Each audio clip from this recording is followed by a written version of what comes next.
மீண்டும் பள்ளிக்கு போகலாம், நம்மை நாம் அங்கே தேடலாம். ஸ்லேட்டு குச்சி கடன் வாங்கலாம், ஸ்லேட்டில் பேர் எழுதி பார்க்கலாம். கொட்டு வச்ச வாத்தியாரை தொட்டு வணங்கலாம். முட்டி போட்டு நின்ன இடத்தை முத்தம் கொடுக்கலாம்.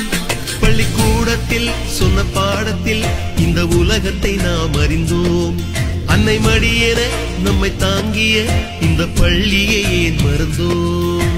மீண்டும் பள்ளிக்கு போகலாம், நம்மை நாம் அங்கே தேடலாம்.